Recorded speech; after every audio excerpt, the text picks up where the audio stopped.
Okay, thyroid gland, yes, thyroid gland exam के हिसाब से तो इम्पॉर्टेंट है, वैसे लाइफ के लिए भी बहुत इम्पॉर्टेंट है। मतलब बॉडी की each and every part important होता ही है, लेकिन पूरी दुनिया 3 डिसीज से लड़ रही, उसमें एक डायबिटीज है, एक हाइपरटेंशन है और एक थायराइड है।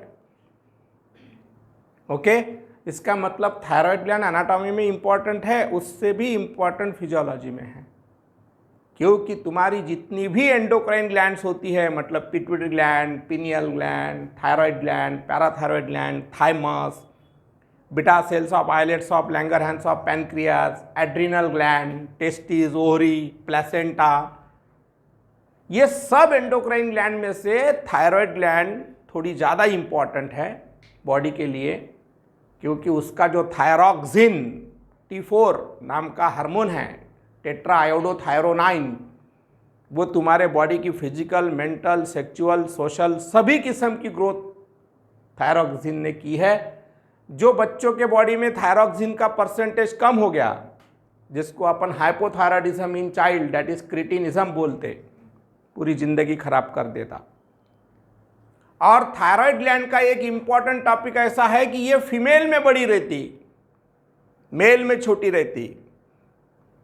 और फीमेल जब मेंस्ट्रुएशन में आती, प्रेगनेंसी में आती, लैक्टेशनल पीरियड में आती, तो थायराइड ग्लैंड उनके बॉडी में उसकी ज़्यादा फिजियोलॉजी निभाने के लिए और बड़ी होती है।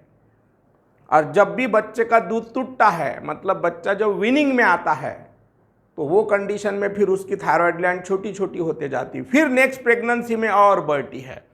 मतलब माँ की जो भी फिजियोलॉजी प्रेगनेंसी के टाइम में सब ऑर्गन पे ओवरलोड होता है, मिल्क सिक्रीशन होता है, यूट्राइन कैविटी की ग्रोथ होती है, उसके अंदर फिटस की ग्रोथ होती है, तो ये सब के लिए थायराइड ग्लैंड क्यों बढ़ती है? क्योंकि थायराइड ग्लैंड का भी उसको मेंटेन करने के लिए बड़ा रोल होता है। समझ में आया? इस वजह से कोई भी फीमेल मेंस्ट्रुएशन में आ गई तो थायराइड ग्लैंड बढ़ेगी, फिर प्रेगनेंसी आ गई तो और बढ़ेगी, फिर प्रेगनेंसी के बाद डिलीवरी हुई, डिलीवरी के होने के बाद लैक्टेशनल पीरियड आया तो और बढ़ेगी। मतलब ये थायराइड ग्लैंड खुद की फिजियोलॉजी मेंटेन कर रही, इसलिए फीमेल की बाकी फिजियोलॉजी मेंटेन हो रही। समझ में आया? लेकिन कुछ कुछ फीमेल प्रेगनेंसी रखते और एबॉर्शन कर डालते, प्रेगनेंसी करते मल्टीपल एबॉर्शन कर डालते, या कोई मेंस्ट्रुअल साइकिल के प्रीपॉन कर लेते, गोली लेके कोई फीमेल पोस्टपॉन कर लेते मेंस्ट्रुअल साइकिल को। दैट इज, ये वजह से क्या हो जाता है कि मेंस्ट्रुअल साइकिल या एबॉर्शन करने के वजह से थायराइड ग्लैंड की फिजियोलॉजी में अल्टरेशंस आ जाता। इस वजह से जो फीमेल के मल्टीपल एबॉर्शन हुए हुए हैं, जो फीमेल ने मल्टीपल कॉन्ट्रासेप्टिव्स लिए हुए हैं, वो फीमेल को थायराइड के प्रॉब्लम सबसे ज़्यादा मिलते हैं। वैसे ही थायराइड के प्रॉब्लम फीमेल में ही ज़्यादा मिलते हैं एज कंपेयर टू मेल। लेकिन जो भी फिजियोलॉजी रिप्रोडक्टिव साइकिल की जो भी फिजियोलॉजी होती है, वो जो फीमेल चेंज करती है, वो फीमेल में थायराइड के प्रॉब्लम ज़्यादा होते हैं। अब pituitary gland master endocrine gland है, क्योंकि वो हाइपोथैलेमस को डायरेक्ट अटैच है। Supraoptic nucleus and paraventricular nucleus, that is hypothalamo hypophysial tract की वजह से पिट्यूटरी ग्लैंड हाइपोथैलेम, मतलब पिट्यूटरी ग्लैंड एक ब्रेन का ही पार्ट समझ लो, इसलिए वो सब एंडोक्राइन ग्लैंड की मास्टर है। बराबर है? लेकिन थायराइड ग्लैंड पिट्यूटरी ग्लैंड से, पूरे एंडोक्राइन ग्लैंड से बड़ी है। कितनी बड़ी है? थायराइड ग्लैंड पिट्यूटरी ग्लैंड से कितनी बड़ी है? 50 टाइम्स मोर, क्योंकि पिट्यूटरी ग्लैंड का वेट 0.5 ग्राम है, यानी 1 ग्राम भी नहीं, आधा ग्राम, जो कि थायराइड ग्लैंड 25 ग्राम होती है, मतलब 50 टाइम्स उससे बड़ी है। इसलिए डेफिनेशन में thyroid gland is the largest endocrine gland which is larger in female than male and also increase during pregnancy, lactations, menstruation, pregnancy and lactations. ये हो गई उसकी डेफिनेशन। थायराइड ग्लैंड का अगर आपने वर्ड ब्रेकडाउन किया तो thyreos means shield and eidos means hard. जैसा वार में शील्ड हाथ में रहती, वैसी थायराइड ग्लैंड तुम्हारे नेक में सामने बैठी हुई है। That is thyreos means shield and eidos means hard. Definition: thyroid gland is the largest endocrine gland which is larger in female than male and also increase during pregnancy, menstruations and also increase during lactation. फिर position. तो आपको सबको पता है कि आपको हमने लैरिंग्स भी पढ़ाया है, इस वजह से आपको ये चीज तो पता होने को होना कि यहां पे अगर मैं हाइवाइड बोन बताऊं, यहां पे हाइवाइड बोन के नीचे आपकी लैरिंग्स बैठी हुई है। लैरिंग्स का ये हम थायराइड कार्टिलेज निकाल के बता रहे हैं। ये यहां पे क्रिकॉइड कार्टिलेज है, यहां पे आपकी ट्रकिया है। ट्रकिया एंगल ऑफ लुइस के जगहों पे दो ब्रोंकस में डिवाइड हो जाती, मतलब यही हमने डायग्राम आपको निकाल के बताई कि ये हाइवाइड बोन बताया, ये थायराइड कार्टिलेज बताया, ये क्रिकॉइड कार्टिलेज बताया, इसके नीचे ट्रकिया है, ट्रकिया के पीछे इसोफेगस है। मतलब ये पाइप अगर हम ऐसा रखेंगे तो ऐसी डायग्राम हो जाएंगी, ये ट्रकिया और ये ट्रकिया है, पीछे की इसोफेगस है। ओके, मतलब ये रेस्पिरेटरी सिस्टम है। इसमें आपकी थायराइड ग्लैंड ट्रकिया के सामने और लैरिंग्स के नीचे ऐसी बटरफ्लाई के जैसी लेटर यस शेपेड बैठी हुई है, प्री ट्रकियल फेशिया के अंदर सस्पेंड हुई हुई है। यह आपको पता भी है।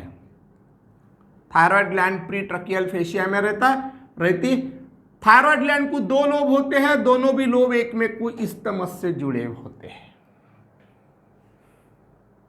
यस, आपके एंटेरियर ट्रायंगल में मस्कुलर ट्रायंगल का कंटेंट थायराइड ग्लैंड पढ़ाया था मैंने, और यहां पे आपका बराबर मैन्यूब्रियम स्टर्नम आएगा, ये एंगल ऑफ लुइस आएगा।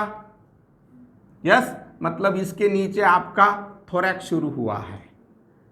तो थायराइड ग्लैंड की पोजीशन एक साइड में अगर डायग्राम निकाल के बताऊं तो एक साइड से अगर हेड नेक फेस निकाला, यहां पे एक साइड से हाइवाइड बोन बताया, ये एक साइड से थायराइड कार्टिलेज बताया, ये क्रिकॉइड कार्टिलेज बताया, ये ट्रकिया बताया, ये वर्टिब्रल कॉलम बताया। तो लैरिंग्स के जस्ट नीचे और ट्रकिया के सामने, इसके पीछे आपको मालूम है ट्रकिया और इसोफेगस साथ में दौड़ती है। तो आपकी बराबर ट्रकिया के सामने और लैरिंग्स के जस्ट नीचे ये आपकी थायराइड ग्लैंड बैठी हुई है। Thyroid gland is present in anterior compartment of neck, ये आपके नेक के एकदम सामने रहती है। It is present just below the larynx and anterior to trachea. और थायराइड ग्लैंड का पीछे सेक्शन अगर देखा है तो यहां पे C5, C6, C7 and T1 vertebra, C5, C6, C7 and T1 vertebra, मतलब C1, C2, C3, C4, C5, C6, C7 and T1 vertebra के अगेंस्ट में आपकी थायराइड ग्लैंड बैठी होती है। यह आपका पोजीशन है, इसलिए पहले ही लिख के रखा हमने। Thyroid gland is the largest endocrine gland which is larger in female than male and also increase during menstruation, pregnancy and lactation. फिर position, thyroid gland is present in anterior compartment of neck. दूसरा point, thyroid gland is present just below the larynx and anterior to trachea, just below the larynx and anterior to trachea, just below the larynx and anterior to trachea, and thyroid gland is present against the C5, C6, C7 and T1 vertebra. Against means दो opposite pole पे। समझ में आया? Okay. External feature तीसरा point है। External feature में capital A में shape, size, wait रहता है। शेप में लेटर यस शेपेड और बटरफ्लाई शेपेड। साइज में 5 सेंटीमीटर, मतलब एक लोब अगर थायराइड ग्लैंड का लिए तो 5 सेंटीमीटर लेंथ होती है, 5 सेंटीमीटर ब्रेथ होती है और 5 सेंटीमीटर थिकनेस, 2.5 सेंटीमीटर ब्रेथ होती है और 2.5 सेंटीमीटर थिकनेस होती है। मतलब 5 centimetre length, 2.5 centimetre breath and 2.5 centimetre thickness, और वेट 20 to 25 ग्राम। मतलब आप ऐसा समझ सकते हो कि 20 ग्राम मेल में और 25 ग्राम फीमेल में रहती है। अब एक्सटर्नल फीचर बी, यहां से थायराइड ग्लैंड को इंपॉर्टेंट है। यहां से थायराइड ग्लैंड एक बार आप अच्छे से देख लो, हमने आपको पेपर कटिंग पे बताएंगे। ये देखो, ये ऐसी आपकी थायराइड ग्लैंड रहती है। ओके, ये इधर का राइट लोब है, ये लेफ्ट लोब है, और ये बीच में का जो है ये इस्टमस है। यस और नो? यस, दैट इज ये राइट लोब, ये लेफ्ट लोब, दोनों भी लोब एक में कुछ जुड़े हुए हैं, उसको इस्टमस बोलते हैं। अब थायराइड ग्लैंड का कोई भी एक लोब अगर लिया तो उसको 3 सरफेसेस मिलेंगे आपको। ये जो सरफेस आपको दिख रहा ये वाला, ये सरफेस को बोलते हैं एंटेरोलैटरल सरफेस। ऐसा पूरा ऐसा रहता था तो एंटेरियर होता था, ऐसा रहता था तो लैटरल होता था, लेकिन ये सामने भी है और लैटरली भी जा रहा, मतलब एंटेरोलैटरल सरफेस पहला सरफेस हो गया। फिर मैं जैसा घूमूंगा वैसी थायराइड ग्लैंड भी घूमेगी, ऐसा देख लेना। तो ये आपको पोस्टेरोलैटरल सरफेस दिखेगा, और पोस्टेरोलैटरल सरफेस के बाद ये आपको अंदर का मीडियल सरफेस दिखेगा। मतलब जो इस्टमस ने जोड़ के रखा है वो पूरे मीडियल सरफेस पे नहीं है, सिर्फ सामने का पार्ट लिया है मीडियल सरफेस का। और ये मीडियल सरफेस का पीछे का जो पार्ट होता है, यहाँ पे आपकी ट्रकिया और इसोफेगस इस तरीके से मिलेगा। Isn't it so? मतलब अगर हम आपको ये डायग्राम कंटिन्यू करके बताए तो ये सोचो कि ये समझो आपकी लैरिंग्स है, ये लैरिंग्स है, उसके नीचे ये ट्रकिया है, ट्रकिया के पीछे इसोफेगस भी है, और ये आपकी थायराइड ग्लैंड इस तरीके से यहां पे बैठी रहेंगी। मतलब thyroid gland is present just below the larynx and anterior to trachea. बच्चों को कंफ्यूजन सरफेसेस और बॉर्डर में होता है, इसलिए एक बार अगर ये पेपर कटिंग पे देख लिया तो आपको अच्छी तरीके से समझेगा। ये एंटेरोलैटरल सरफेस, ये पोस्टेरोलैटरल सरफेस, और ये जो साइड का ये जो अंदर का पार्ट है इतना, ये पूरा मीडियल सरफेस। मीडियल सरफेस का सामने का पार्ट इस्टमस ने जोड़ा हुआ है, पूरा इस्टमस यहां तक के नहीं है, सिर्फ सामने के पार्ट में है। तो फिर जो मीडियल सरफेस का पोस्टेरियर पार्ट है, ये पोस्टेरियर पार्ट में आपकी इस तरीके से ट्रकिया और इसोफेगस मिलेगी। ये लैरिंग्स अगर निकाली तो ये बड़ी ट्रकिया है, इसोफेगस ब्लाइंड मस्कुलर ट्यूब रहती है, इसलिए हमने छोटी बताई। कोई डाउट? समझा? अब थायराइड ग्लैंड को राइट लोब, लेफ्ट लोब और इस्टमस होता है। इस्टमस स्क्वायर में है, 1/2 सेंटीमीटर लेंथ भी है और 1/2 सेंटीमीटर उसकी, अब सॉरी 1/2 सेंटीमीटर ब्रेथ भी है, 1/2 सेंटीमीटर थिकनेस भी है। समझा? अभी अच्छी तरीके से और एक चीज बताता मैं, 3 बॉर्डर्स।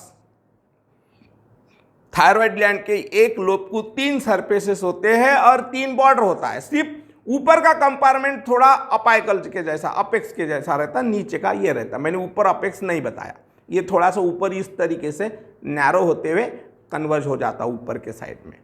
ओके, तो थायराइड ग्लैंड के एक लोब को, ये मैंने डार्क कलर से, रेड कलर से बताई हुई एक एंटेरियर बॉर्डर है, ये वाली। ये जो बॉर्डर बताई ये लैटरल बॉर्डर बताई। समझा? ये लैटरल बॉर्डर है, और ये जो बॉर्डर है ये पोस्टेरियर बॉर्डर है। मतलब each lobe of thyroid gland consist of anterior border, lateral border and posterior border. Anterior border separates the anterolateral surface from medial surface. Yes or no? ये anterior border दिखिए आपको यहां पे, देखिए ये anterolateral surface है और यहां से medial surface हो गया। तो anterior border separates the anterolateral surface from medial surface. Lateral border separates the anterolateral surface from posterolateral surface, and posterior border separates, बताओ, very good, posterior border separates the posterolateral surface from medial surface. Okay, कोई doubt है? Okay, तो अभी external feature B, external feature B में आपको each lobe of thyroid gland consists of two lobes,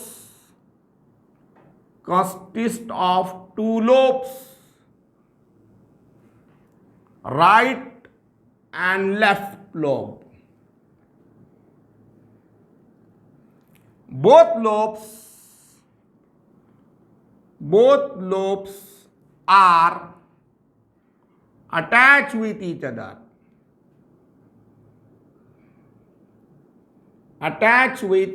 other. By isthmus.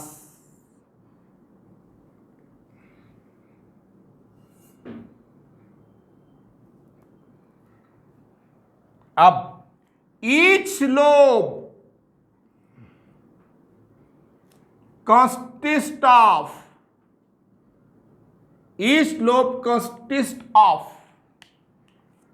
three surfaces.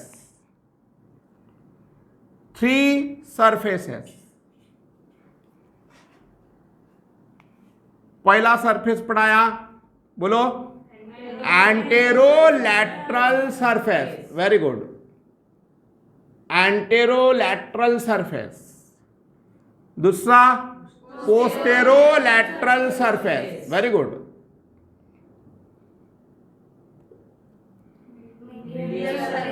And medial surface. ये तीन surface. बाद में तीन borders.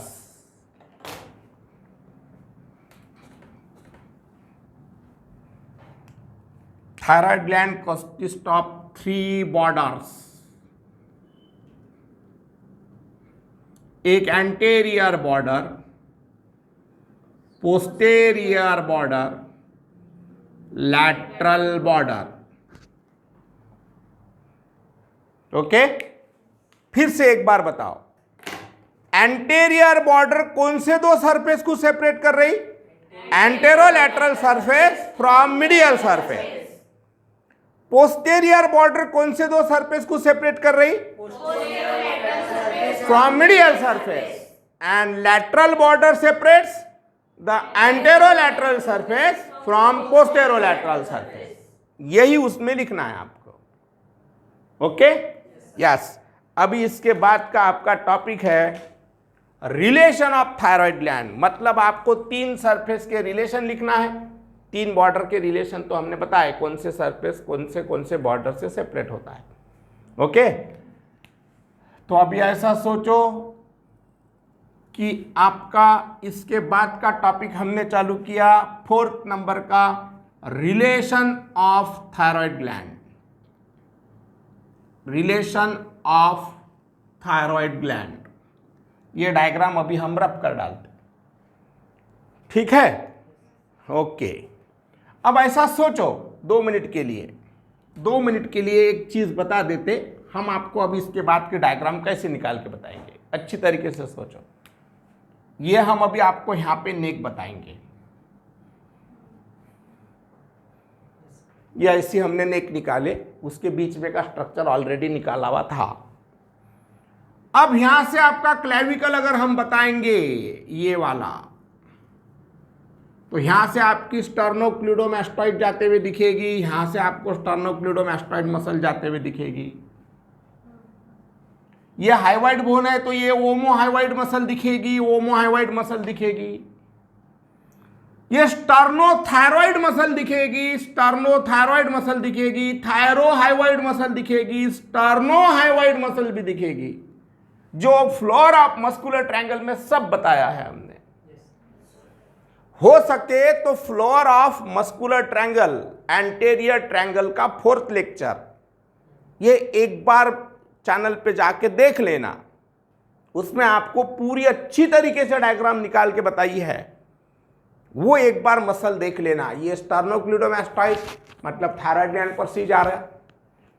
Yes. Superior belly of ओमोहाइवाइड, वो भी थायराइड ग्लैंड पर सी जा रही. स्टर्नोथायरॉइड, थायरोहाइवाइड एंड स्टर्नोहाइवाइड, ये सब मस्कुलर ट्रायंगल के फ्लोर में आई हुई मसल है. बस अब ये मसल अगर आपको समझी है यहाँ पे हम सिंपाइसिस मेंटा, बॉडी ऑफ मैंडिबल बता सकते, एंगल ऑफ मैंडिबल बता सकते, ये मैस्टॉइड प्रोसेस बता सकते। अब हम एक ही काम करेंगे, डायरेक्ट आपको यहाँ से बीच में से नेक को काटेंगे, मतलब यहाँ से बराबर थायराइड ग्लैंड जहाँ पे आएगी वो सेक्शन में अपन काटेंगे। और ये अगर ऐसा टॉपिक है, ये ऐसा, ओके, और बीच में से अगर हम काटेंगे तो आपको थायराइड ग्लैंड ऐसी दिखेंगी, और ये पूरी गोल आपको नेक दिखेंगी, ये पूरी गोल नेक दिखेंगी, उसके यहाँ पे बराबर ये दिखेगी। तो सामने इस्टमस निकालूंगा मैं, फिर एंटेरोलैटरल सरफेस निकालूंगा, फिर पोस्टेरोलैटरल सरफेस, और ये मीडियल सरफेस से आपको इस तरीके से ये ट्रकिया और इसोफेगस दिखेगी। और ऐसा अगर देखेंगे तो यहाँ पे पीछे के साइड का एक वर्टिब्रा भी दिखेगा। कोई डाउट है? डाउट है? ओके। तो अभी आपको ट्रांसवर्स सेक्शन लेके इतनी बेस्ट डायग्राम है ये कि एक ही डायग्राम में थायराइड ग्लैंड के तीनों भी सरफेसेस के रिलेशन आपको कवर हो जाते, इसलिए ये डायग्राम पूरी थायराइड ग्लैंड हेडिंग दिखा तो पूरी की पूरी डायग्राम निकाल देना। ये डायग्राम अच्छी तरीके से रटी लेना। देखो, ऐसा सोचो कि हम आपको ये इस्टमस बताए, ये इस्टमस है कट सेक्शन का, ये देखो ये इस्टमस कट सेक्शन का बताया, ये वाला। तो ये थायराइड ग्लैंड के लोब का मीडियल सरफेस है, ये मीडियल सरफेस है। तो फिर ये एंटेरोलैटरल सरफेस है, ये एंटेरोलैटरल सरफेस है, ये मीडियल सरफेस है, ये मीडियल सरफेस, ये एंटेरोलैटरल सरफेस, और ये पोस्टेरोलैटरल सरफेस, ये पोस्टेरोलैटरल सरफेस। कितना सही? यस और नो?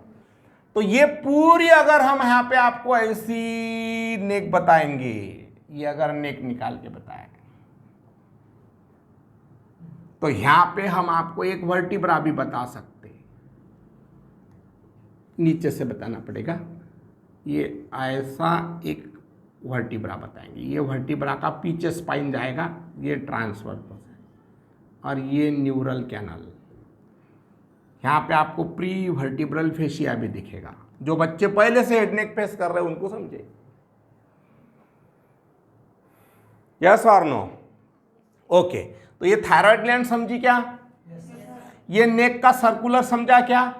तो बाहर की लेयर स्किन निकाली तो ये सुपरफिशियल फेशिया निकालूंगा, हाउ कि नहीं? हाँ, ये सुपरफिशियल फेशिया निकालूंगा। तो यहाँ पे सामने के साइड में प्लेटिज्मा भी बताऊंगा, यस और नो? और उसके नीचे आपका डीप फेशिया भी बताऊंगा, ये आपका डीप फेशिया। पीछे के साइड में लिगामेंटम न्यूचा भी बता सकते, लेकिन ठीक है। अब आ गई आपको नेक सामने, नजर के सामने आ गई। ओके। अब फिर एक छोटी डायग्राम निकाल के बताता। ये आपका हेड नेक फेस, यहाँ पे आपकी थायराइड ग्लैंड है एक साइड से, ये आपका मैंडिबल है, ये मैस्टॉइड प्रोसेस है, ये एंटेरियर इमेजिनरी लाइन है, ये मैन्यूब्रियम स्टर्नम है, ये आपका क्लैविकल है, तो ये आपकी स्टर्नोक्लूडोमैस्टॉइड है, लेकिन ये ऐसा काटा हुआ है आपने,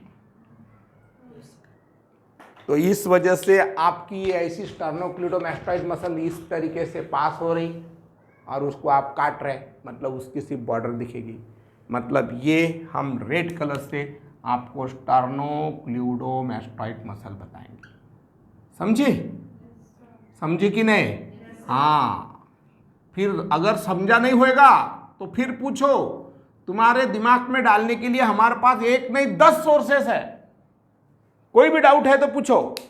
देखो, ये समझो स्टर्नोक्लूडोमैस्टॉइड मसल है, एग्जाम्पल के लिए ये स्टर्नम क्लैविकुलर मैस्टॉइड प्रोसेस ऐसी बताई, और इसको बीच में से काटे अपन ने।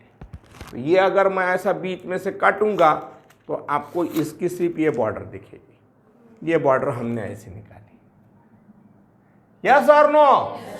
ओके, ये स्टर्नोक्लियोडोमास्टॉइड कटी। ये आप बड़ी भी बता सकते हैं क्योंकि ये थोड़ी बाकी के मसल के हिसाब से। ये स्टर्नोक्लियोडोमास्टॉइड एंटेरोलैटरल सरफेस के साथ रिलेशन में आ गई। स्टर्नोक्लियोडोमास्टॉइड एक। बाद में दूसरी मसल आप स्टर्नोथायरॉइड, थायराइड कार्टिलेज के लिए, इसलिए यहां पे अंदर छोटी स्टर्नोथायरॉइड बता सकते। ये स्टर्नोथायरॉइड।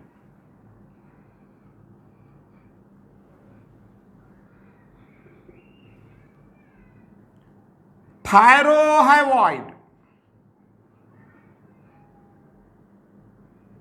ये थायरोहाइवॉइड मसल, थायरोहाइवॉइड।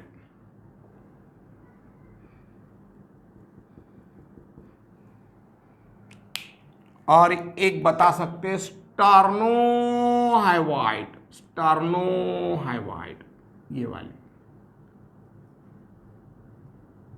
स्टर्नोहाइवॉइड।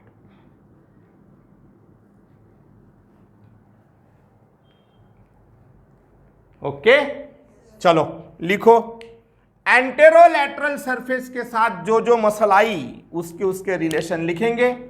इसके सामने आपको एक स्टर्नोक्लियोडोमास्टॉइड, वेरी गुड, स्टर्नोक्लियोडोमास्टॉइड, ये रेड कलर से निकाली हुई मसल है। दूसरी स्टर्नोथायरॉइड, स्टर्नोथायरॉइड। बाद में फिर थायरोहाइवॉइड, थायरोहाइवॉइड।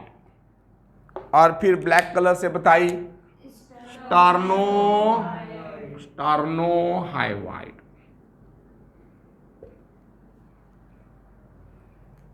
Yes.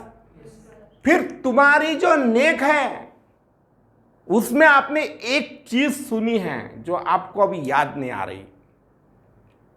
Pretracheal fascia superiorly attached to hyoid bone, then it passes obliquely downward, lateral to thyroid cartilage, more lateral to cricoid cartilage, and inferiorly attached to arch of aorta. Laterally it is attached to carotid sheath. Very good. Laterally it is attached to carotid sheath. मतलब तुम्हारा यहाँ पे पोस्टेरोलैटरल surface के पास carotid sheath होएगा। और ये जो carotid sheath है, ये कैरोटिड शीथ में तीन चीजें मिलेगी। एक इंटरनल कैरोटिड आर्टरी, हाँ, internal carotid artery, internal jugular vein, very good, और वेगस नर्व।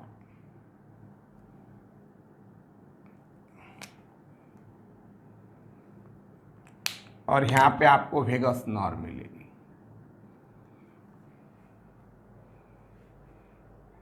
समझा?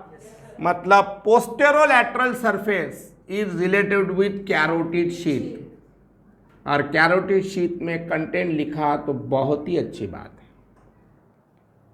है। बस अब आपका मीडियल सरफेस, मीडियल सरफेस में यहाँ पे तो हमने आपको ट्रकिया बताए, ये वाली, और ट्रकिया के पीछे ईसोफेगस, लेकिन ईसोफेगस ब्लाइंड मस्कुलर ट्यूब रहती, इसलिए वो इसमें आपको ऐसा बताना पड़ेगा। ओके, यस और नो? मतलब medial surface is related with, medial surface is related with trachea and red colour से ईसोफेगस। ईसोफेगस के पीछे आपको डायरेक्ट प्री वर्टिब्रल फेशिया और वर्टिब्रा मिलेगा। ये डायग्राम पूरी रट डालना आपने, ये एग्जाम में निकालेंगे और ऐसा लेबलिंग अगर करेंगे, सामने वाला आपने क्या लिखा पढ़ेगा इसने, उसको पता चलेगा कि ये पूरा पढ़ के आया हुआ है। That is carotid sheath.